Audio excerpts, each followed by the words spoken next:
През почивните дни в Котелския Балкан се проведе тридневно национално състезание по ориентиране за Купа Диана в памет на Дилян Ибришимов и Купа Сливен.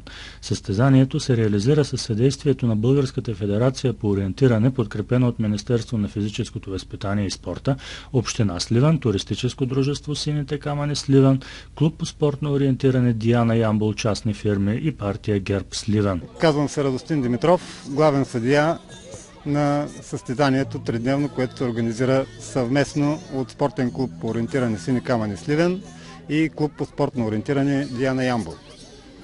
Тази година за първи път състезанието се организира съвместно от два клуба, като по този начин искаме да покажем на всички клубове, че едно такова състезание може да бъде организирано не само от един клуб.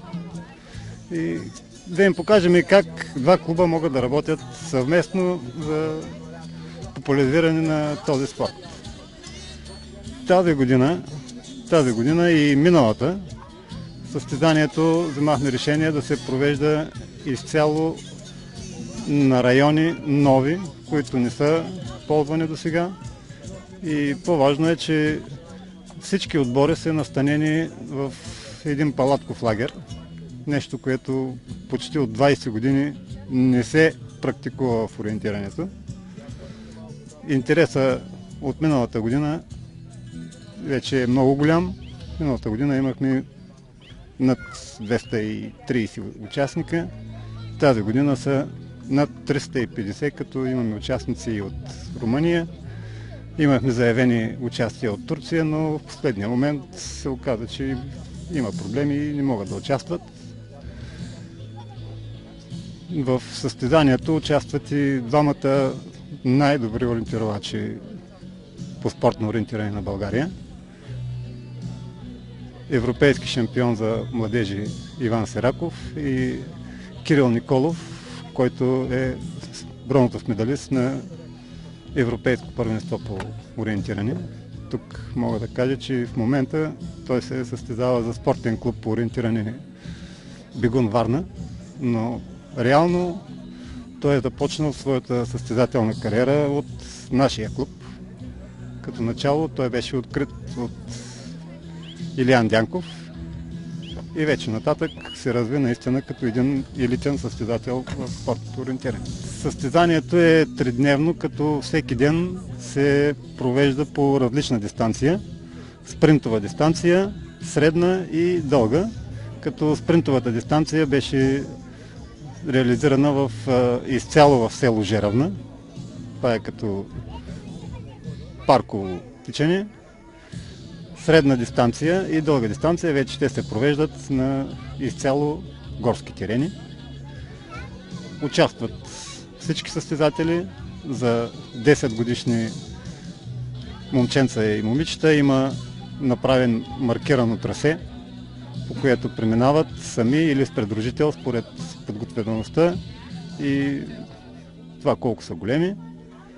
Интересът наистина за тях е много голям, тъй като за спринтовата дистанция 10 годишните участници бяха над 35. Най-малките състезатели са между 4 и 5 години, а най-възрастният състезател на състезанието в Сливен е 83 годишна жена. Много хубава обстановка. Състезанието смятам, че е проведено на доста добро ниво. Нямам забележки, много съм доволен и от днешното си бягане. Всеки спорт изисква много тренировки, отдаденост и дълги години труд.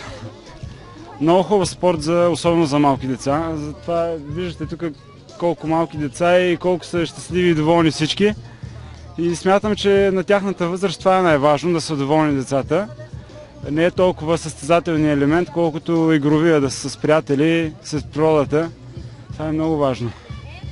В петък, 17 август, се състоя спринтова дистанция в района на село Жеравна. В събота, 18 август, дълга дистанция и купа Диана в памет на Дилян Ибришимов, а в неделя, 19 август, се състоя средната дистанция. Класирането в отделните дни и дисциплини е както следва.